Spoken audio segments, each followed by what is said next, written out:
Jueves 14 de mayo, amigas, amigos, muy buenas noches y bienvenidos a compartir otra entrega de Ver para Creer, acá en la pantalla de Canal 5, de Cablevisión Salto, también a través de YouTube, de Antel TV y de las distintas plataformas que reproducen este programa semana tras semana. Como siempre a ustedes, muchas gracias por permitirnos entrar a sus casas en otro programa donde vamos a tener un poco de todo para hablar. No solamente nos vamos a quedar hoy con cuestiones ligadas a la política partidaria, sino que vamos a hablar también de cuestiones sociales, que son muy importantes. Y el tránsito es un hecho social, es una intervención donde hay muchos actores en juego y además hay mucho riesgo. Estamos en pleno mayo y mayo es una campaña, un movimiento en realidad que comenzó en Brasil y que se extendió a muchos países del mundo.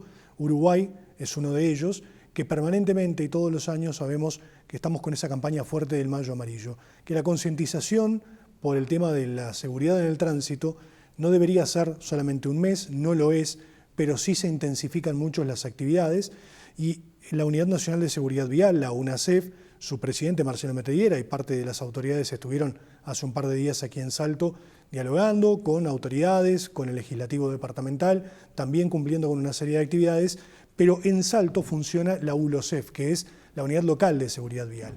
Y es un equipo también interdisciplinario que trabaja y trabaja muy fuerte de forma permanente en justamente esto, ¿no? Las campañas de concientización y la prevención de los siniestros de tránsito, algo que parece ser un problema nuestro recurrente de cada día. Cada vez que abrimos el celular, miramos alguna noticia, algún vivo en las redes sociales, leemos un diario, siempre hay siniestros de tránsito y es moneda corriente. La técnica Andrea Cardoso, que nos está acompañando, a quien ya en varias oportunidades hemos tenido aquí compartiendo con nosotros la mesa, que además tiene una trayectoria ya de muchos años en todo esto, desde lo institucional, en su momento por la Intendencia de Salto, y ahora trabajando también con la Unidad Local de Seguridad Vial, y bueno, con todas las instituciones que la integran, que son muchas, y con un trabajo que no tiene fin, ¿no? Porque esto es como un trabajo de hormiga, Andrea, casi que permanente. Y yo lo escuchaba a Metediera el otro día, y él daba algunas cifras, adelantaba algo de lo que era el desglose departamental, y decía que Salto tiene una particularidad, que hay más mujeres involucradas en siniestros de tránsito que el resto del país.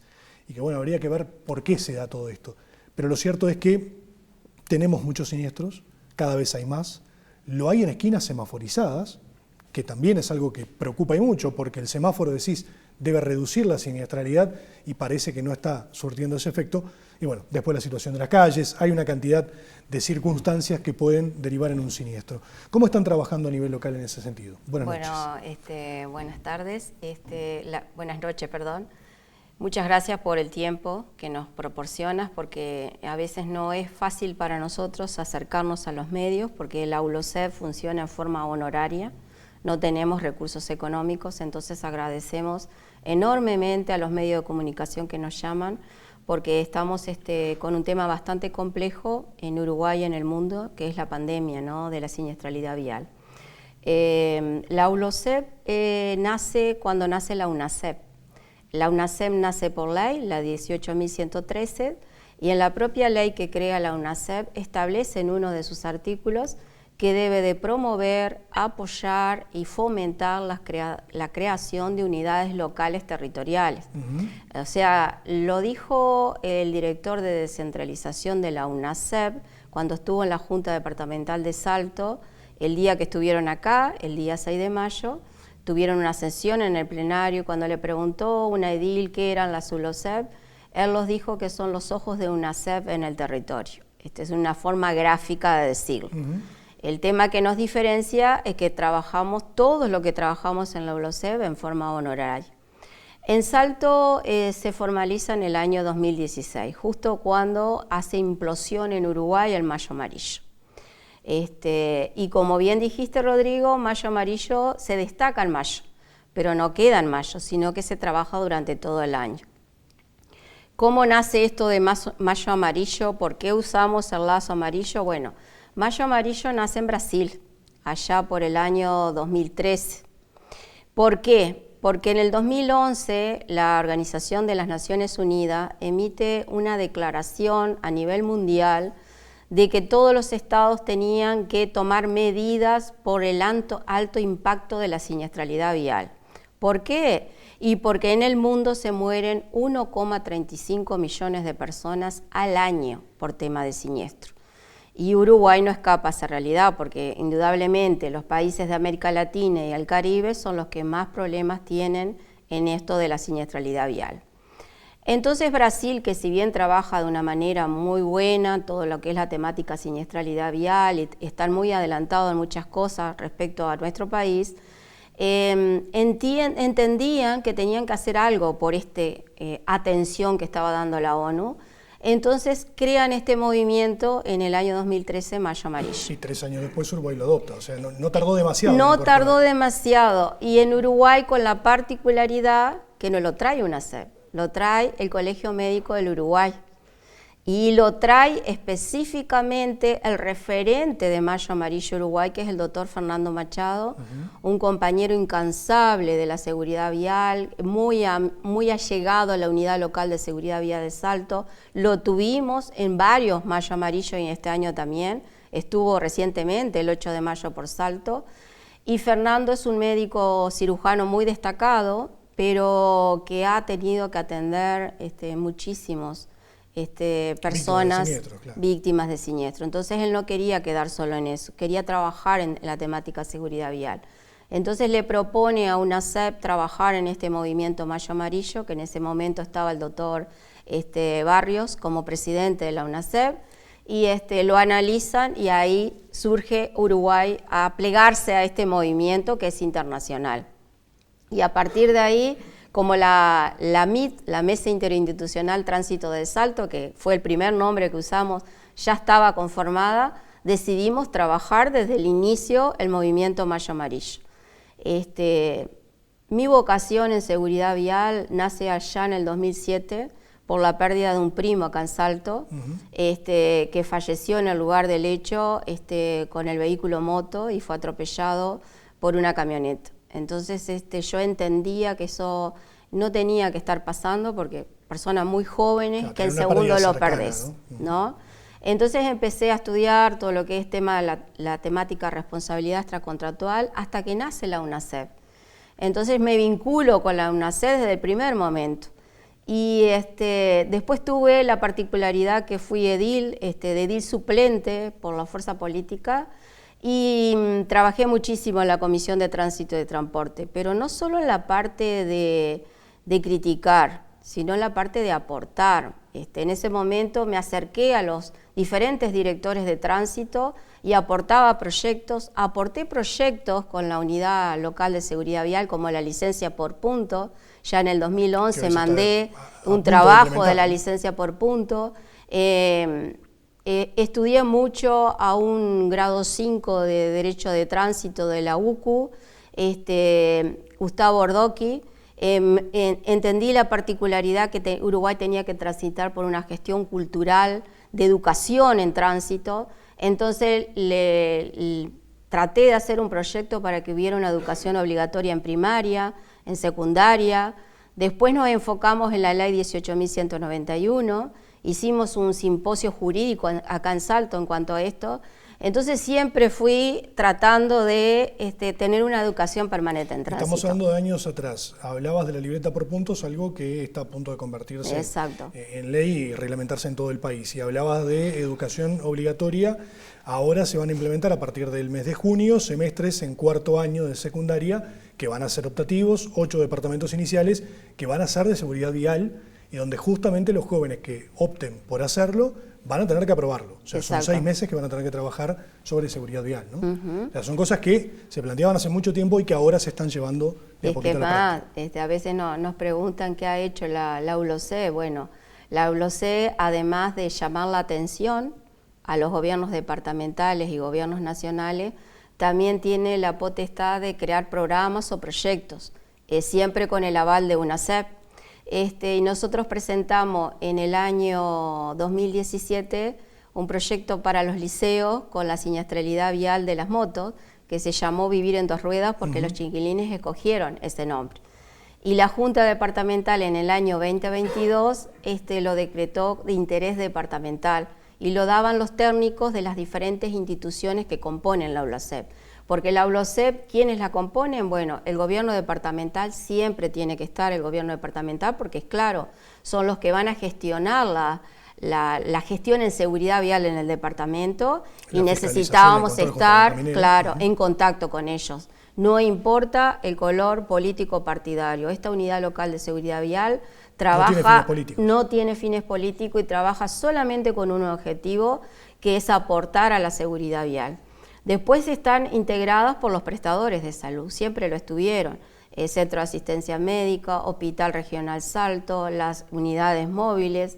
Está también los prestadores de las aseguradoras, Banco de Seguro del Estado. Ahora se está incorporando Porto Seguro. Están empresas del medio, Camposol, Frutura. Están instituciones educativas, porque realmente necesitamos también tener la voz de la docencia y trabajar en seguridad vial, tanto con los niños como con los jóvenes. Está la Universidad de la República a través de la Facultad de Enfermería. Tenemos la Red Nacional de Víctimas, que es una parte y un pilar fundamental. UNACEP, para nacer como UNACEP, necesitaba dos ejes importantes, las AULOSEP y la Red Nacional de Víctimas. Sin eso no podía conformarse la UNACEP como tal. Y bueno, y ahora lo que hicimos en esto cercano en el tiempo con esta nueva directiva, la UNACEP se compone por tres directores, por dos directores y un presidente. El presidente, Marcelo Metedier. El director, Aníbal Pinto, y la directora por la oposición, que es López Costa, Natalia López Costa. A su vez, hay un director que trabaja con la descentralización, que son con las AULOSEP, que en este caso es Aníbal Pinto. Aníbal Pinto, desde el momento que esta directiva de UNACEP dijo, vamos a potenciar las AULOSEP. Queremos, porque cuando ellos asumieron, habían solamente en funcionamiento 7 unidades locales de seguridad vial. Cuando tendrían que haber 19. Cuando tenían que haber 19. Y la que más se ha destacado, dicho por todos los de UNACEP, lo dijo el otro día en el IFD, Natalia Costa, la que más se ha destacado es la Unidad Local de Seguridad Vial de Salto. Acá de Salto. Andrea, quiero aprovechar estos minutos porque a mí me quedó algo cuando Metedier en conferencia de prensa de mañana dijo que muere más gente por siniestros de tránsito en este país que por homicidios. Y los homicidios ocupan la portada de todos los diarios y todos los medios nacionales, y que incluso cuando ocurre un homicidio en un departamento del interior también repercute en Montevideo, y no tiene la misma cobertura un siniestro de tránsito con consecuencias fatales, más allá que ahora se está viendo un poco más. Pero, ¿qué es lo que está faltando? Y quiero tratar de resumir en los minutos que nos quedan, porque sé que hay algunas cifras primarias sobre el departamento de Salto, pero también está lo otro, ¿no? Se trabaja mucho en educación, se trabaja mucho en prevención, pero siempre está la interrogante de cuán hijos del rigor somos los uruguayos, hasta qué punto no hay que aplicar una fiscalización más estricta con sanciones económicas, porque cuando nos meten la mano en el bolsillo ya pensamos 2 veces antes de cometer una infracción y poner en riesgo nuestras vidas y la de los demás. Bueno, voy a darte mi opinión con mi formación técnica en seguridad vial. Yo en este momento fui llamada por la ANSB de Colombia y la Universidad de Colombia para trabajar en lo que se llama líderes y lideresas en seguridad vial en Latinoamérica. Y nosotros estamos trabajando con la Visión Cero de Suecia. La Visión Cero de Suecia nace allá por el año 1990, donde tenían una compleja red entramada de siniestralidad. Entonces se trabaja en varios puntos a la vez, no es que trabajas solo en un punto. Muy bien la educación. Hace rato Uruguay tendría que haber transitado por una educación desde la educación inicial hasta secundaria mínimo, obligatoria, no tanto opcional, pero bueno, Uruguay siempre viene con a pasitos, sí, muy de tortuga, chiquitos. Muy lento. Pero también trabajamos en la Visión Cero en el tema de control. Ayer tuvimos una clase en donde se capacitó y formó a todos los cuerpos de agentes de tránsito de Colombia, porque tienen una capacitación permanente.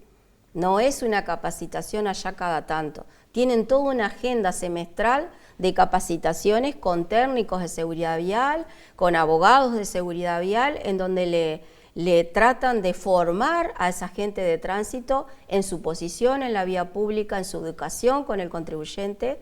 Entonces me parece fenomenal, porque por un lado tenés un gabinete educativo que trabaja la temática de educación, que si vos te pones a pensar, Rodrigo, el niño muy bien que se vaya formando, pero requiere un proceso, va a requerir un proceso y vamos a tener generaciones futuras siendo buenos hábitos en la vía pública. Una semana y a los 5 Pero en este momento, dada la siniestralidad vial fuerte que está teniendo Uruguay, tenemos 471 fallecidos del año pasado. La tasa de homicidio es 10,3, 10,5 y nosotros tenemos la tasa de mortalidad por siniestro de 13,5. Entonces son cifras altas cualquiera de las dos, ¿no? Cualquiera de las dos. Tenemos más de 28.000 lesionados. Se nos muere más de una persona por día en Uruguay. Entonces hay que tomar en punto esto y hay que tomar medidas adecuadas en diferentes ámbitos. Por un lado, la educación, bárbaro, aplaudo este incentivo que está haciendo la UNACE ahora, pero como te digo, hace rato la teníamos que haber tomado. Después hay que hacer una capacitación y una formación más adecuada del cuerpo inspectivo y de los agentes de tránsito, darle los recursos materiales, darle los recursos de formación y también las exigencias que dependen de ese cuerpo inspectivo. Pero también tenés que invertir en otras cosas, como por ejemplo la infraestructura. Infraestructura vial sobre todo. Exacto. Desde el Ministerio de Transporte y Obras Públicas hasta las diferentes intendencias tienen que tener un criterio de inversión en seguridad vial y darle a nosotros los ciudadanos una movilidad segura. Garantía, claro. Siempre tras un paralelismo con algo que conocemos todos de cerca, que es la Ruta 14 de Argentina, ¿no? Esta ruta que saliendo de Concordia hacia Buenos Aires y viceversa, y que tiene un doble carril que en realidad va hasta la frontera con Brasil, con Uruguayana, y llama mucho la atención porque esa ruta era conocida como la Ruta de la Muerte, hasta que se hace el doble carril. Y allí la siniestralidad bajó de forma tan fuerte, tan intensa en tan poco tiempo, que llamó mucho la atención, ¿no? Y fue una cuestión de agregar carriles y un cantero central. No quiere decir que nadie muere en esa ruta, que no hay siniestros, que los hay, pero el índice de siniestralidad se desplomó casi que de una noche a la otra, gracias a la mejora de la infraestructura, ¿no? Bueno, y acá vemos que no todos, pero hay una mayoría de siniestros con consecuencias fatales que ocurren en rutas nacionales y que son rutas de un solo carril ida y vuelta, lo que hace que, bueno, que una persona adelanta donde no debe, cuando no corresponde, con línea continua, se provocan o se producen siniestros donde terminan pagando incluso personas que nada tenían que ver con esa imprudencia, ¿no? Exacto. Entonces, lo que hace las infraestructuras viales que deben ser seguras, accesibles, inclusive, y sostenibles en el tiempo, hacen minimizar los errores que comete el ser humano y que lo va a seguir cometiendo. Pero por otra parte, hay un hecho que llama mucho la atención en Uruguay, las últimas estadísticas lo están marcando, es que se nos mueren las personas dentro de las 24 horas o en el lugar del hecho, por la gravedad del siniestro. Entonces, quiero mencionar también que dentro de la ULOCEP trabaja la Departamental de Salud. Y el otro día, en la conferencia de prensa, el doctor Luis Rodríguez alertó y puso en conocimiento de que ellos hicieron un trabajo muy bueno para la respuesta post-siniestro. ¿Por qué? Porque hay una hora dorada que le llaman los médicos, que es necesario que esa persona que ya tuvo el siniestro sea atendida, que no haya demoras. Y nosotros estábamos teniendo mucha ineficacia en el tema de rutas y en temas de lugares alejados de la ciudad, como por ejemplo el hipódromo, Corralito, no iban las emergencias móviles por un convenio que ellos tienen. Ahora, ¿qué hicieron con esto? Va a empezar a actuar el SAME 105 con todo un programa en el cual está involucrada la Departamental de Salud y otros referentes de la salud, en donde se van a dar un sistema que se está dando en la zona metropolitana, porque desde la ULOCEP decíamos que había categoría de uruguayos. Tenían una buena atención ya sanitaria en las zonas más de metropolitana y nos dejaban aislados a la zona del interior. Entonces trabajamos mucho en esa temática también porque es necesario. Nosotros tratamos de que los siniestros no se den, pero como está dado Uruguay ahora, es prioritario también tener una atención en tiempo y forma. Y bueno, también se está trabajando en eso y me parece que es un paso muy importante. Andrea, me quedé ya sin tiempo, pero quiero comprometerte a que vuelvas, seguramente más hacia fin de mes, para hacer un balance de todas las actividades. Sabemos que también algún representante de la Red de Víctimas y Familiares va a estar aquí con nosotros, porque es importante transmitir los mensajes hablar justamente de esas cifras que nunca son lindas, porque estamos hablando de personas fallecidas o que quedan algunas con secuelas permanentes, pero también está eso, ¿no? De que hay que salir con todo el cuidado, un manejo más defensivo, más preventivo, para evitar tener problemas, tener percances y llegar tranquilos a casa todos los días, con un parque automotor que aumenta, con la cantidad de motos que también aumenta a diario y con las calles que siguen siendo las mismas. Sí, y con el uso ahora de los vehículos móviles personales, que también ya generan otro debate. Otro debate que la ULOC ha aportado a la Junta Departamental de Salto. Yo lo único que también digo es que la ULOCEP este año, las instituciones nos han llamado para hacer las acciones, a las cuales agradecemos. Agradecemos a las empresas que nos han donado de pinceles, pintura para pintar el lazo amarillo. Ahora vamos a tener, el viernes viajamos a Constitución, porque ya tenemos 2 unidades descentralizadas dentro de Salto, la ULOC Malvacio y la ULOC Constitución. Entonces vamos a trabajar en los primeros inicios de la ULOC Constitución con toda la alcaldía ya y los referentes de Constitución. Y también vamos a tener el 30 de mayo la visibilidad, porque el lema de este año es: en el tránsito ver al otro es salvar vida, y pone mucho foco en los usuarios vulnerables, los eternos olvidados de la movilidad. Los peatones. Los peatones. Y después también los ciclistas y motociclistas. Entonces vamos a tratar de hacer una marcha, una bicimarcha inclusiva, que va a salir el 30 de mayo desde las 15 horas en la Departamental de Salud y va a terminar en la Plaza de las Comunicaciones de APC, porque queremos empezar con esa visibilidad y después a presentar proyectos tanto en el gobierno departamental como en la UNACEP. Muchas gracias por la visita, Andrea, como siempre. No, gracias a ustedes. Nosotros vamos a la primera pausa de esta noche y en unos instantes estamos de vuelta.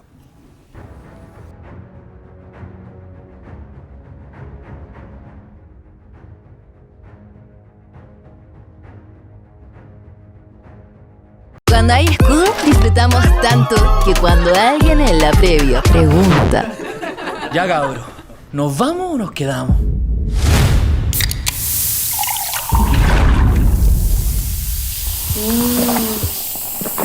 Nos quedamos. Porque cuando hay escudo, la previa no existe. Disfrutamos tan intensamente que la previa es el carrete, con la cerveza que tiene más cuerpo, más color y más sabor.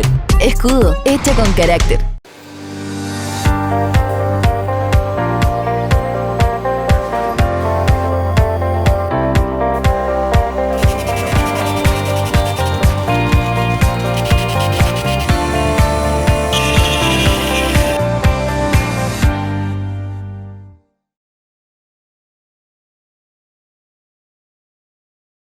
En Cado, creemos que la salud bucal es mucho más que una sonrisa. Es bienestar, confianza y calidad de vida.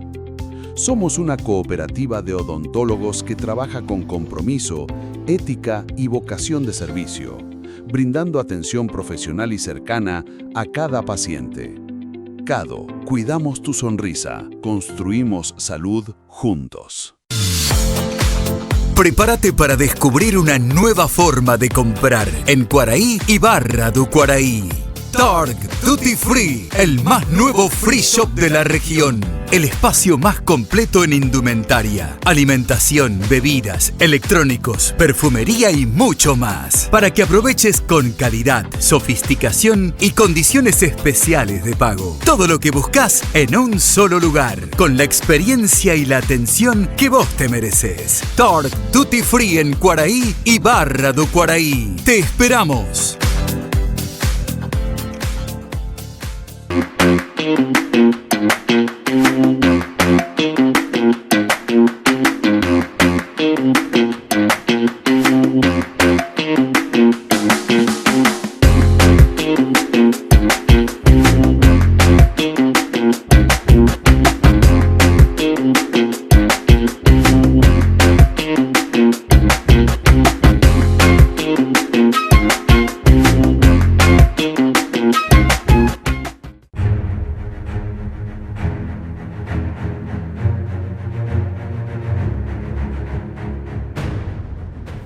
Muy bien, estamos de regreso ya, segundo bloque, en esta noche de jueves, aquí en la pantalla de Canal 5, agradeciéndole a Andrea Cardoso, que recién estuvo con nosotros. Hablamos de cuestiones referentes al tránsito, una problemática que prácticamente no tiene fin, pero también vamos a hablar de política y de política partidaria, porque un poco en broma, un poco en serio, hablábamos antes de comenzar esta entrevista con el edil Omar Pierlet, que nos está acompañando, de que se ha convertido en una especie de influencer porque utiliza mucho las redes sociales, que son, en este caso, herramientas. A veces las redes sociales se utilizan para entretenimiento, para dispersión, pero en este caso él lo utiliza como una herramienta casi que de forma permanente para reclamar, porque ha sido además, o viene siendo, uno de los actores más activos en materia de reclamos hacia el gobierno departamental, edil suplente del Frente Amplio, pero que en reiteradas ocasiones ha ocupado allí la banca, trabajando también en comisiones. Así que, Omar, muchas gracias por estar, bienvenido. Gracias. Y es un gusto tenerte por acá, por Gracias primera vez. Por recibirme. Por favor. Bueno, un poco quiero preguntarte esto porque es una duda que surge y me la han preguntado a mí varias veces. ¿Es un personaje o es realmente una preocupación y es tu forma de transmitir a través de las redes todo lo que estás viendo a diario? No, no es un personaje. Digamos que yo soy un poco especial en ese sentido. Si vos vas a mi Facebook y donde dice profesión vas a leer comediante. Ah, dice comediante. Dice comediante. No había visto sí, incluso me copió ese título otro muchacho que sí es comediante profesional, yo no. Pero sí, las redes han democratizado mucho la comunicación, ¿verdad? Se ve de todo, se ve cosas buenas, se ve cosas malas, pero todos podemos opinar, ¿verdad? Y sí, se ven cosas terribles en las redes, pero a veces en los medios tradicionales de comunicación también, ¿verdad? ¿Por qué decidiste utilizar las redes para comunicar? ¿Cómo? ¿Cuál fue el motivo o qué fue lo que te motivó para empezar a utilizar las redes y decir, voy a empezar a transmitir en vivo, a grabar videos y a subirlos a mi perfil personal para que la gente después lo pueda replicar? Bueno, yo hace ya muchos años, como 10 años, que hago comentarios de política en las redes. Y bueno, hace un tiempo atrás empecé así a hacer videos y bueno, me ha hecho más conocido las redes que el hecho de ser edil. Bueno, pero también hay algo que muchas veces se reclama y es que pasan legislaturas de 5 años y muchas veces hay ediles a los que no los conocemos, salvo los que vamos a la Junta o estamos en un contacto permanente, pero hay muchos ediles que prácticamente no tienen una actividad más allá de concurrir a las sesiones o a las propias comisiones. Sí, un caso notorio ahora es este edil que acaba de renunciar al Frente Amplio. Sí, que fue 20 años edil suplente. Sí, digo, mira, no sé, se dice que fue 4 ediles, 4 veces edil y todo, y se le hace, yo creo que lo están inflando demasiado. Es una persona que si se hubiera retirado, callado la boca, nadie se iba a enterar ni nadie lo iba a notar. Lo dijo el presidente de Frente Amplio, ¿no? Sí. No era un dirigente, era, no era un bueno, integrante. y los motivos que nosotros sabemos cuáles son los reales motivos por los que deja el Frente Amplio, no es para darle tanta importancia, ¿verdad? Le están dando una importancia poco menos que fue el fundador del Frente Amplio junto con el general Serén, y no. Sí, él lo dejó en claro así en su carta, ¿no? En su renuncia, que después fue... No da para darle mucha vida porque no vale la pena. Pero quiero preguntarte otra cosa, y es al respecto de esa visión tan crítica que tenés del gobierno departamental y de cómo la coalición republicana está llevando adelante las políticas departamentales. De forma permanente te vemos recorrer las calles, mostrar que, por ejemplo, la recolección no está cumpliendo con su horario, que Servicios Públicos no está cortando el pasto, que las calles están rotas y no se está trabajando con la celeridad que la ciudadanía requiere y exige. ¿Qué es lo que estás viendo sobre estos primeros 9-10 meses que lleva el gobierno departamental? Bueno, una inoperancia absoluta, ¿verdad? A mí me dicen el edil de los yuyitos y de las placitas y de la basurita, pero no es la basurita lo que yo muestro. Yo muestro la inoperancia total de este gobierno en 10 meses, ¿verdad? En estos momentos vemos ese tramo que se hizo de la calle Acuña de Figueroa, que se hizo a nuevo, son como 300, 400 metros, que se hizo hace 10 días y se liberó al tránsito. Entre Florencio Sánchez y Sarandí. Exactamente. Duró 10 días el arreglo. Sale mucha plata. 10 días. La primera lluvia y quedó estropeado. Con el agravante de que ahora el gobierno está apareciendo en todos los medios de prensa, de comunicación, diciendo que ese tramo está en obras. No, no está en obras. Ya estuvo en obras, se terminó y se rompió en 10 días, porque es un trabajo mal hecho, ¿verdad? O sea, y ahora lo están haciendo de vuelta. Pero el tiempo entre que lo hicieron, lo inauguraron y se volvió a romper es tan corto que les da para decir que siguen en obras. No, lo están haciendo 2 veces. O sea que los salteños pagamos por ese trabajo 2 veces, el doble o el triple. Ahora, ¿no es un poco la historia de Salto esa? La historia reciente. Y voy a algunos ejemplos. La Manuel Oribe, que fue tal vez una de las primeras, pero también pasó con Apolón.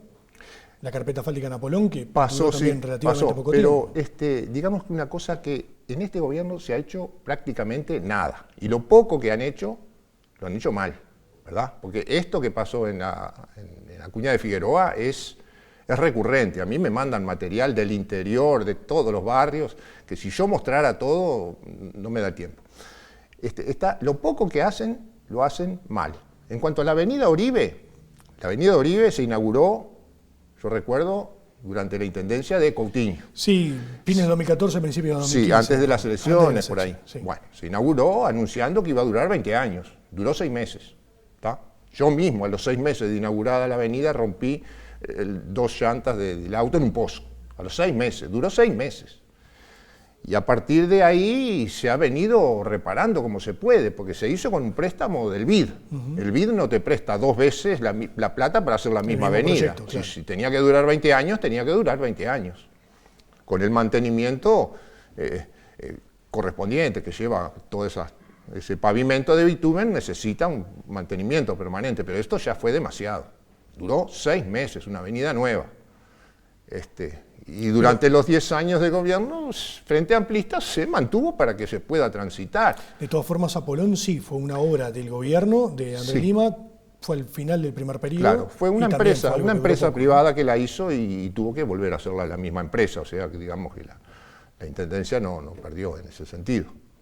La misma empresa se hizo cargo de volver a reparar. Pero lo que voy es como una historia recurrente en Salto, ¿no? Tenemos, no sé si la mala suerte o el problema de que se hacen obras, se ejecutan, y cuando uno dice, bueno, qué lindo que quedó, terminan durando poco y nada. A veces sí, a veces no, ¿verdad? Ese tramo de ruta que hay entre la rotonda o sea, yendo para la represa, ¿verdad? Eso se inauguró a principios del 2015, gobierno, del gobierno Frente Amplista. Sí. Y duró. Lleva su mantenimiento, esa anduvo bien. Y otras también, hay muchas. Y digamos, y para ser sinceros, terminado el gobierno Frente Amplista, no había tanto pozo, ¿verdad? Eso te iba a preguntar, ¿entendés que cuando estaba la administración Lima, las cosas yo no digo mejor? que estaba, no, sí, mejor que ahora sí, obviamente, porque 8 meses sin tapar un pozo, es obvio que las calles de bitumen o de ripio necesitan un mantenimiento permanente. Lo mismo que la caminería rural. Si no tienen un mantenimiento permanente, se vienen abajo. Se dice que hay un 52% de las calles de Salto con pozo.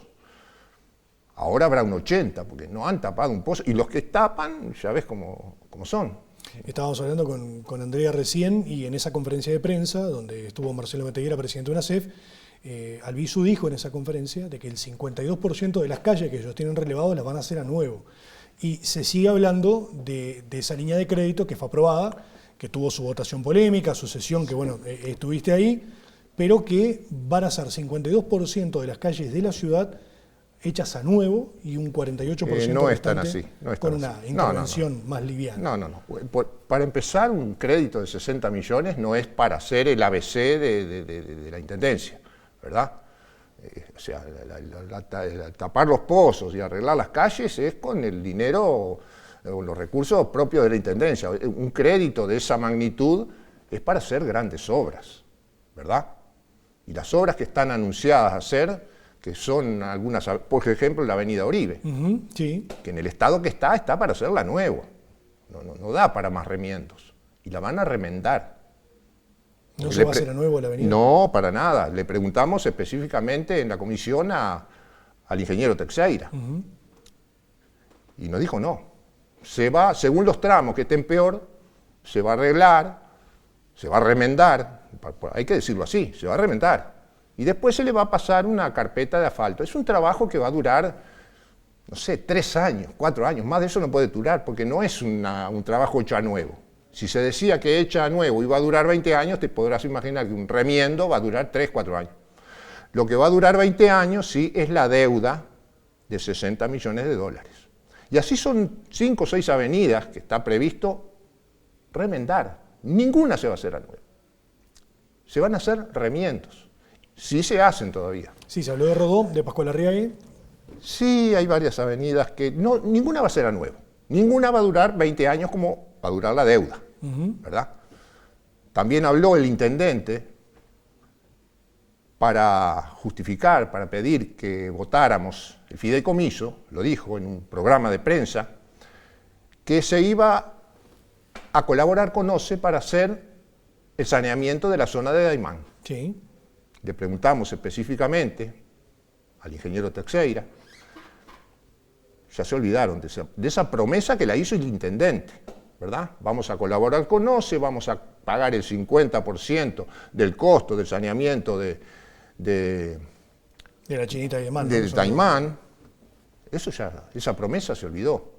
Espero que los habitantes de la zona de Daymán no lo olviden, ¿verdad? Porque esa promesa está en los archivos, no lo puedo negar. Cuando yo lo dije en la comisión, los demás ediles se reían de mí, hasta que vieron el archivo. ¿Y entendés que en la Junta no se te ha dado la voz en muchas oportunidades, la posibilidad de hablar? Porque varias veces, viendo algunas sesiones y algunas intervenciones en comisión, has pedido la palabra y te han dicho que estaba fuera de lugar el comentario o que no respondía directamente al tema que se estaba debatiendo. Sí, son chicanas, ¿verdad? Me han borrado algunas intervenciones de la versión taquigráfica por excusas que, digamos, o una pequeña alusión o un punto y una coma, pero en realidad lo que molesta es lo que uno argumenta. Yo incluso en la última sesión le dije a un edil, que es uno de los que más me contradice, que en realidad él nunca rebatió ninguno de mis argumentos, ¿verdad? Se limitan a decir que yo soy irrespetuoso, que soy agresivo, que soy destructivo, de todo. Pero los argumentos que yo presento no rebatan ninguno, ni siquiera los que presenté ahora con este asunto del IMESI. Simplemente se limitaron a decir que no, pero rebatir los argumentos que yo presenté, no, ninguno. Sí, el tema de que no hayan acompañado la minuta de comunicación para solicitar una revisión del descuento del IMESI generó un hecho noticioso importante, ¿no? Y trascendió la finalidad, incluso el departamento. Obviamente, la finalidad era esa, generar un hecho político, y porque nos trajeron... Pero sabían que eso iba a ocurrir, y mismo así no acompañaron, ¿o no? Sabíamos... Sabían que iba a ocurrir. Obviamente que sabíamos. Obviamente. ¿Y por qué no acompañaron de todas formas? ¿No era mejor acompañar y decir, No, porque no podemos seguir acompañando una falta de respeto, ¿verdad? Porque nos traen una minuta 10 minutos antes de empezar la sesión para que apenas la leamos y la votemos. Es una falta de respeto. Es obvio que lo que quería era generar un hecho propagandístico. Incluso lo dije yo, esto es para salir mañana en las radios a decir tal y tal cosa. Pero en realidad, digamos, todos sabemos que el descuento del IMESI se creó en la primera presidencia del doctor Tabaré Vázquez con la única finalidad de atenuar la diferencia cambiaria, la diferencia de precios entre Argentina, Concordia y Salto, para desalentar el contrabando. Nunca tuvo ese descuento del IMESI la finalidad de que los salteños tuviéramos, porque sí, la nafta más barata. No era esa la finalidad, nunca fue. No tenía un fin social, no fue creado con un fin social. Fue creado para evitar el contrabando, nada más. Porque también otros departamentos tienen, Tacuarembó, por ejemplo, también tiene un gobierno herrerista, pobres, tienen pobreza, tienen falta de inversión, tienen falta de trabajo, y no tienen descuento del IMESI, ¿verdad? Ni siquiera tienen frontera, porque la frontera se esgrime como un inconveniente, pero en realidad también es una ventaja, ¿verdad? Estamos aquí al lado, recibimos turistas, los salteños pueden cruzar, hacerse un surtidito y tirar el mes, La gente de Tacuarembó no tiene esa ventaja, ¿verdad? Y tampoco tienen descuento del IMESI. Y son los que bancan nuestro descuento. Porque el descuento que tenemos nosotros, el subsidio, cualquier impuesto, para una zona específica del país, lo paga todo el resto del país, ¿verdad? Es una renuncia fiscal. Claro, pero que no, alguien la paga, ¿verdad? La pagan todos los demás departamentos, incluso los que no tienen descuento, ¿verdad? Se esgrime un argumento que casi cómico, ¿verdad? Que del edil que presentó esta minuta, de decir que si yo salgo a la calle y le pregunto a cualquier salteño si quiere tener la nafta más barata, me va a decir que sí, obvio. A mí me preguntan si quiero tener la nafta más barata y voy a decir que sí. Pero la finalidad de este descuento del IMESI nunca fue para que los salteños tengamos la nafta más barata que todos los demás departamentos. Es simplemente para desalentar el contrabando. Y ustedes entienden que el gobierno va a cumplir además con lo que es el espíritu de la ley, que en el caso de que la brecha aumente con relación a Argentina, ahí sí se va a ajustar el IMESI. Es obvio. El descuento, ¿no? El descuento del IMESI llegó a estar al 40% en época del gobierno de Blanco. Sí, ¿verdad? sí, claro, justamente. Claro, pero ¿cuánto era la brecha que había en ese entonces? Incluso estaba la frontera cerrada en aquel entonces, pero el contrabando de combustible no pasa solo por el puente, ¿verdad? Una vez hasta pusieron un caño de orilla a orilla para bombear. O sea, es para desalentar el contrabando, ¿tá? Y yo decía que justamente cuando el descuento del IMESI era de un 40% y estaba la frontera cerrada, acá en Salto no bajaron los precios de los productos de consumo. No bajó el desempleo, no bajó el empleo negro. O sea, ese descuento, esa nafta barata que reclama todo el centro comercial y ayer fueron a la comisión, eso no derrama en la población, no derrama en los precios, nunca derramó. Porque además el descuento no es sobre el gasoil, ¿no? Que al fin y al cabo el gasoil sí podría tener. Ellos reclaman la nafta barata, es para los que más consumen, ¿verdad? A eso beneficia. Más. Y por eso mantuvieron esa postura como Frente Amplio y dijeron, bueno, vamos... No, en el Frente Amplio, justamente en la sesión se habló, mis compañeros, Regino, Manuela, ellos proponemos todos, ocuparnos de los problemas de frontera, que ya no pasan tanto por la baja de combustible, ¿verdad? Yo prefiero que me bajen el IVA a los productos de consumo, a la carne, a los fideos, a los productos de limpieza, de higiene, que son más necesarios para la población más carenciada que la nafta, ¿verdad? Eso habría que encarar. Y estamos dispuestos a hablarlo, pero no que nos vengan a poner abajo de la nariz 10 minutos antes de empezar la sesión, una minuta. Y al otro día salir, ay, no quisieron votar. ¿Y qué se creerán? ¿Que somos empleados suyos? No somos empleados, somos ediles votados por la gente. Omar, es un gusto haberte tenido por acá. Te comprometo a que vuelvas, ¿no? Porque seguramente en toda esta legislatura van a haber muchos temas para hablar, así que muchas gracias por estar, ha sido un gusto. Bueno, muchas gracias por recibir. Nosotros vamos a hacer la última pausa de esta noche y en unos instantes estamos de vuelta con más.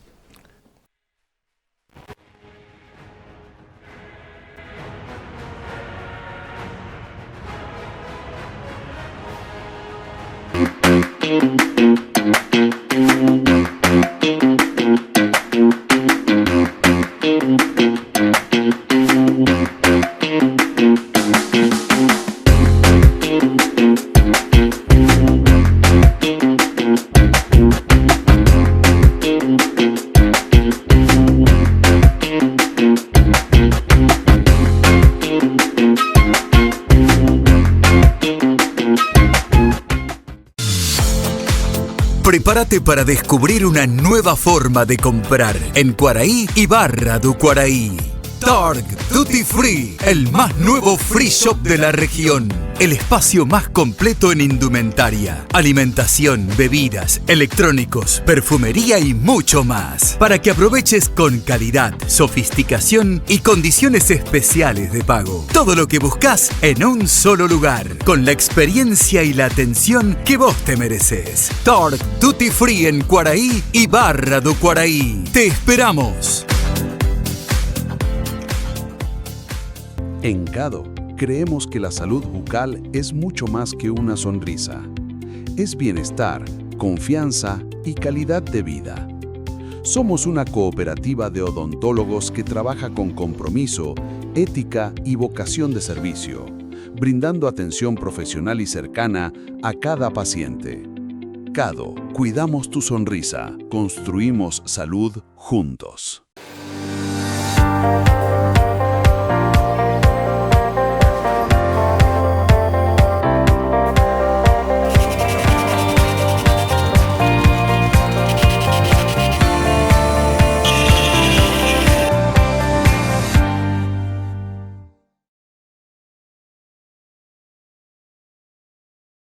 Cuando hay escudo, disfrutamos tanto que cuando alguien en la previa pregunta: Ya cabro, ¿nos vamos o nos quedamos?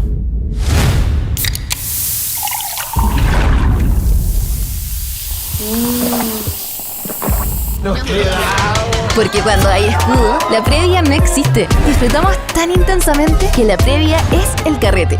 Con la cerveza que tiene más cuerpo, más color y más sabor. Escudo, hecha con carácter.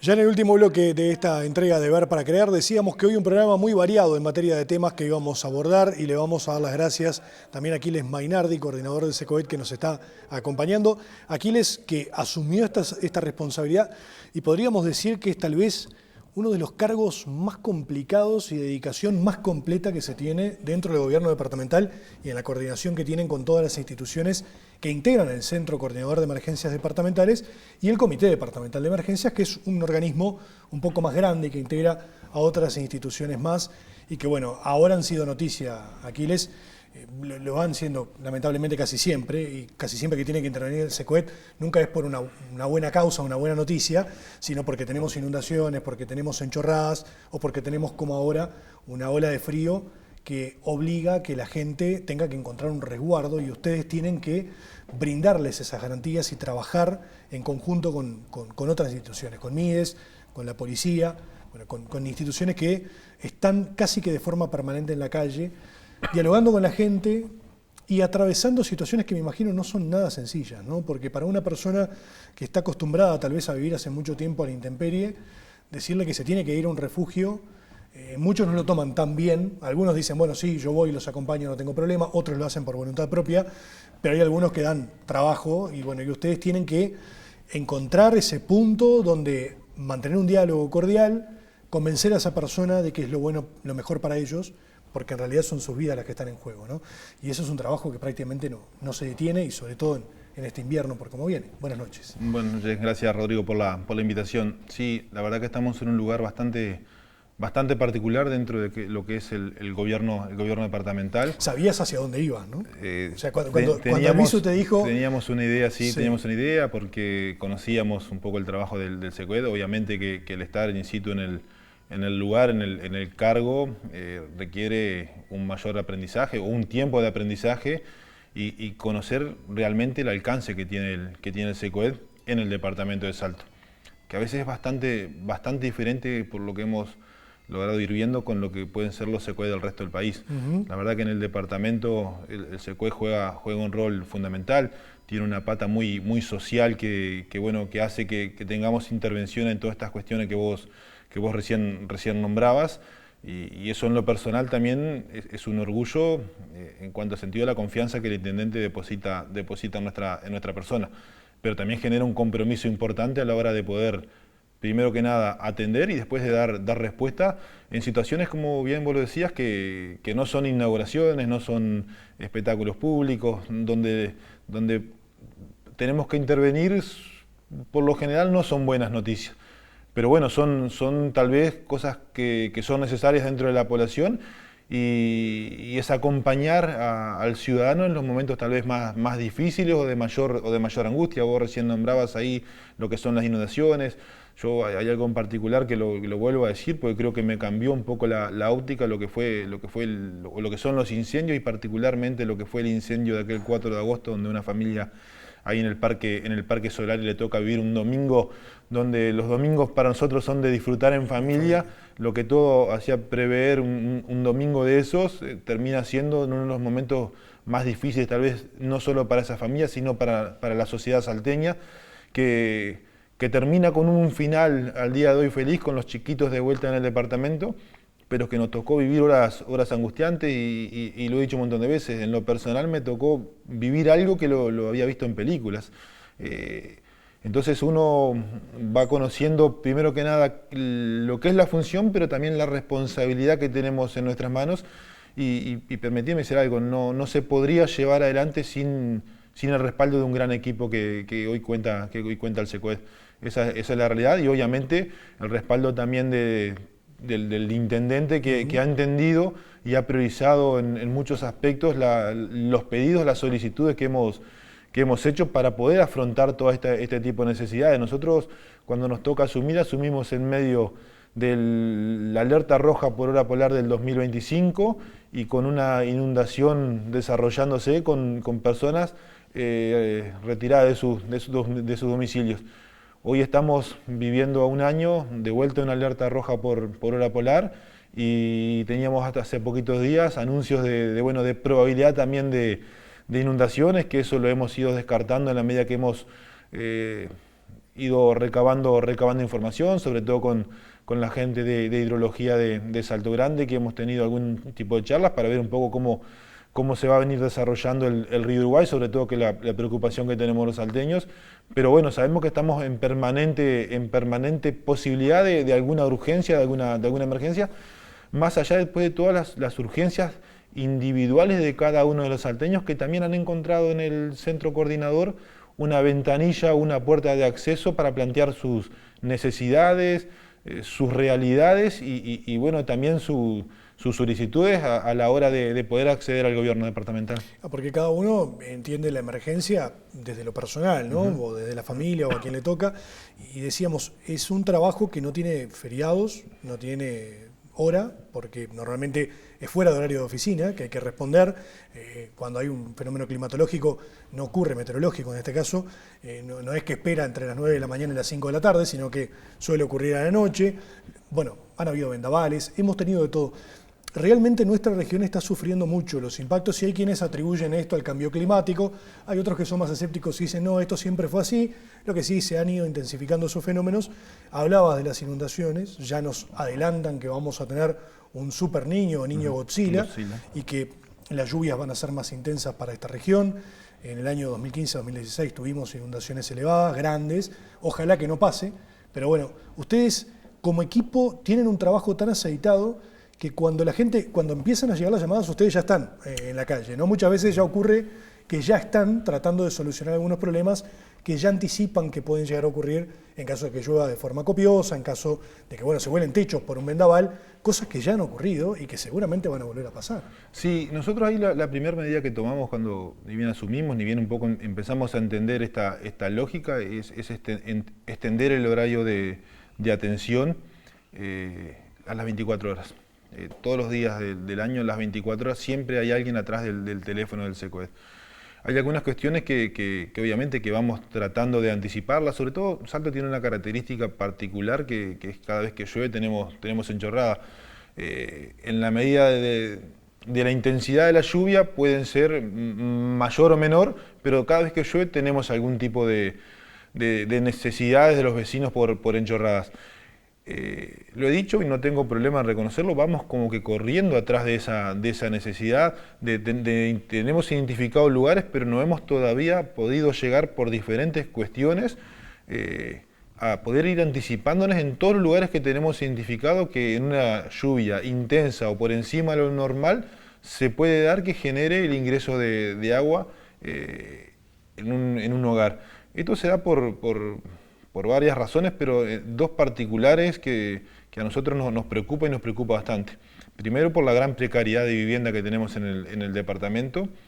Lo vuelvo a decir claramente, tenemos un porcentaje muy alto de los salteños viviendo bajo de nylon, madera y en piso de tierra. 25 asentamientos. Y sobre todo en lugares donde no debería haber un hogar. Esa es la realidad. Y la otra también es un poco la falta de compromiso de los vecinos a la hora de qué hacemos con los residuos. nos pasa que hemos repetido lugares una y otra vez, lluvia tras lluvia, que hacemos una limpieza y cuando vuelve a llover llegamos al mismo lugar y tenemos alcantarillas totalmente tapadas que no funcionan por basuras. Y no hablamos de ese que tira el papelito del caramelo porque el nene lo tiró y no nos dimos cuenta. Hablamos de colchones, de heladeras, de cuadros de bicicleta. El otro día, los funcionarios me decían, encontramos un puff trancando una alcantarilla. Tenemos imágenes, videos que la verdad que son sorprendentes y habla también hasta un tema de nosotros cultural como sociedad, que si no la empezamos a cambiar, vamos a seguir teniendo estos problemas. ¿Esto nos exonera de la responsabilidad como gobierno departamental de mantener la limpieza? No nos exonera. Pero también necesitamos un compromiso de la población de trabajar juntos en este sentido, de que, bueno, que si hacemos la limpieza, bueno, entre los vecinos tratemos de cuidarlo, porque cada lluvia que tenemos no puede ser que tengamos 5 o 10 familias viviendo en el agua porque no tuvimos la capacidad o el razonamiento de saber qué hacer con la basura. Claro. Esa es una realidad que tenemos. O sea que muchas de las enchorradas no se producen por falta de canalización de agua, sino por obstrucción de las canalizaciones que hay en la mayoría de la ciudad hoy. Bueno, también tenemos ese otro problema, falta de canalizaciones. Que ahí sí es una intervención que tiene que hacer. Ahí es una intervención que también nos tiene bastante preocupado, porque uno puede entender, por ahí es donde tenemos barrios de 10, 20, 30, 40 años, que bueno, el deterioro que ha ido creciendo, pero nos pasa en complejos de vivienda que tienen año, 2 años, están hechos nuevos. Y tenemos llamado de que el agua corre por una calle que no deja salir a los vecinos, y cuando vamos al lugar hay una falta de canalización total, una falta de previsión de por dónde va a correr el agua y termina corriendo por arriba a la calle, y eso hace que los vecinos por ahí, el que no tiene un vehículo medio grande no pueda salir de su vivienda. Eso también es una preocupación, y ahí hay un trabajo mucho más profundo en cuanto a obras que hay que hacer, que no nos permite, como te decía, ir llegando a todos los lugares con la rapidez que hoy la población nos demanda. Es decir, estamos tratando de ir anticipando en la medida que podamos, pero bueno, la realidad es que hoy nos hemos visto desbordados en tratar de anticipar todas las situaciones, porque algunos requieren una limpieza de un pluvial, de una alcantarilla, pero otros requieren una obra importante que hoy sería imposible de hacerlo porque estamos como que atajando diferentes frentes.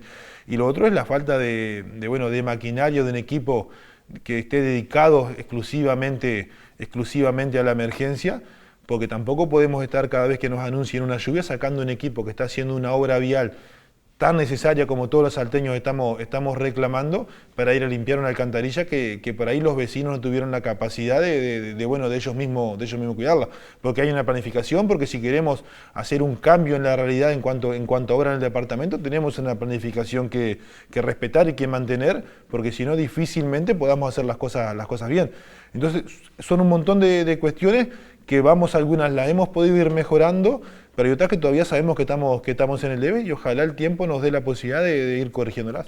Ahora con la ola de frío, circunstancialmente se está derivando algunas personas acá al batallón, acá enfrente, porque bueno, más o menos está cuantificado, ¿no? Cuántas personas podrían estar en Salto en estas condiciones, entre 95 y 100, pero además se da que hay personas que consiguen un refugio de algún vecino, algún conocido, algún familiar, y no necesitan ir al refugio que ofrece Mides ni el batallón.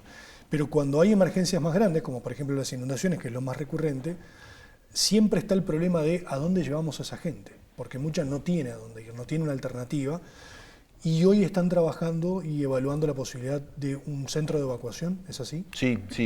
A ver, con el decreto de la alerta roja para personas en situación de calle, habilita a los comités de emergencias departamentales a generar un centro de evacuación. En este caso, si los dispositivos locales se ven desbordados en sus cupos para recibir a personas en situación de calle. Que por ahora no es el caso en Salto. Por ahora no es el caso en Salto, porque el batallón ha ampliado el cupo inicial, que era de 10, se pudo ampliar a 25, porque el refugio de calle Asensio, en un trabajo que el intendente en el comité pasado decía que para nosotros es la principal herramienta que tenemos, es el buen relacionamiento institucional que hay en Salto. Eso lo queremos primero que nada destacar, y después lo queremos cuidar, porque para nosotros es muy importante en esta articulación que cuando los recursos son finitos o inexistentes, es muy necesario que lleguemos todos juntos. Primero que nada, porque si tenemos recursos, no superponerlos, y después ninguno de nosotros tiene los recursos suficientes para poder de por sí mismo atender todas las situaciones. Entonces acá es fundamental que el comité de emergencia funcione y funcione bien. Y el buen racionamiento en eso es clave. En ese sentido, nosotros teníamos una población en situación de calle que hacía prever que los dispositivos iban a verse superados en esa primera respuesta que teníamos. Bueno, esto no ha sido así. Hemos generado, primero que nada, que los cupos pudiesen aumentarse, pero después creo que en un acierto institucional ir generando que algunas situaciones que por ahí eran de calle o que personas que estaban durmiendo en la calle, por la falta de algún mecanismo, de algún insumo, lo pudiésemos ir solucionando y pudiésemos ir generándolo o reconstruyendo ese vínculo familiar que por ahí se había destruido. Entonces eso también ha hecho que por ahí personas que hace 15 días estaban durmiendo en la calle, hoy con alguna respuesta que le hemos podido dar a nivel institucional, tenga un espacio, un hogar dentro o vinculado a su familia o a un vecino o a un amigo que por ahí, voy a decir algo medio lo grueso, pero ahí le faltaba un colchón y una frazada, y eso se lo hemos podido arrimar, y esa persona ya está durmiendo en otra contención. Entonces creo que ahí es importante también todo este entramado que tenemos.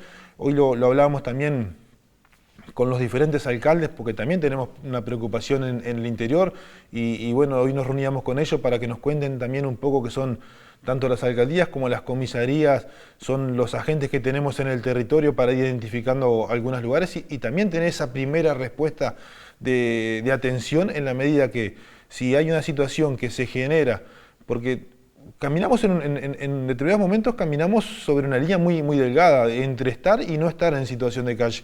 Entonces estamos trabajando en la atención, pero también queremos empezar a trabajar en la prevención. Digo que una persona que por ahí está caminando en esa línea, hoy preferimos que empiece a correr para este lado y que no pase hasta la situación de calle, y por ahí generar esos mecanismos, tanto a nivel capital del departamento, pero también en el interior, y que no nos genere una complicación en medio de la noche. Eso nos parece importante, empezar a trabajar en la prevención. Pero esto que vos decías, también empezamos a explorar la posibilidad de generar un centro de evacuación, primero que nada, por si en algún momento el invierno se empieza a recrudecer y en esta población, con las particularidades que tiene Salto, de un departamento de frontera, de un departamento de safralidad laboral, donde muchos uruguayos vienen al departamento en búsqueda de esa oportunidad laboral, que después, llegado al momento en el lugar, no se da o no es lo que se esperaba o no se termina de concretar, deja a una persona en situación de calle o vulnerable. El número se nos puede aumentar y estamos viendo la posibilidad de generar ese centro de evacuación. Pero también con todos estos anuncios que ha habido, si bien Salto Grande nos transmitió tranquilidad, que por lo menos en el corto plazo, o por lo menos hasta la segunda mitad del año, no vamos a tener inundaciones, haciendo la salvedad de que el tiempo sabemos cómo es, que puede cambiar, no sabemos cómo se va a comportar. Que puede cambiar de un momento a otro, pero bueno, pero por lo menos en el corto plazo no está previsto que tengamos inundaciones. Eso nos va a dar un tiempo también para empezar a ver algún espacio, algún lugar para generar ese centro de evacuación que nos permita, si se da eso que ninguno queremos que pase, pero si se da, tener ya anticipado alguna respuesta. Y después también algo que planteamos días pasados en el comité, que creo que todos estuvimos muy de acuerdo, empezar a trabajar sobre un protocolo departamental de emergencia que creemos que tenemos que actualizarlo, que creemos que hay circunstancias que tenemos como característica: inundaciones, tormentas, enchorradas, incendios, que tenemos que ya tener sistematizada la información, pero también de alguna manera ya también trabajada la respuesta. Creemos que es importante, y en la medida que el comité está en sesión permanente, aprovechar ya que, como se dice, ya que estamos en rodaje, ir trabajando en diferentes aspectos en esto de prevenir y trabajar en cuestiones de que no nos pase la emergencia cuando suceda, que ya tengamos una respuesta, si bien siempre hay que ajustar cuestiones en el momento y a último momento, pero mínimamente tener una respuesta macro que nos permita trabajar de otra manera. Aquiles, muchas gracias por estar, por brindarnos estos minutos y bueno, por contarnos un poco cómo están trabajando por allí. A las órdenes, gracias. Nosotros vamos a despedirnos diciéndoles hasta dentro de 7 días, como siempre, agradeciéndoles la preferencia semana tras semana y agradeciendo a todo el equipo de Invencible que me viste también en cada uno de los programas, a Mari, Ximena y a Jessy, que están allí trabajando todos los días en el local de Washington Beltrán, pero también a todo el equipo que está en Calle Uruguay. Recuerden que ya está toda la colección otoño-invierno disponible de Invencible, además con todo lo nuevo, ¿no? Porque estas camperas son un espectáculo, realmente ropa muy calentita para esta temporada de bajas temperaturas que ya sabemos, ya se nos vino y se va a extender al menos por un tiempo. El reencuentro dentro de una semana.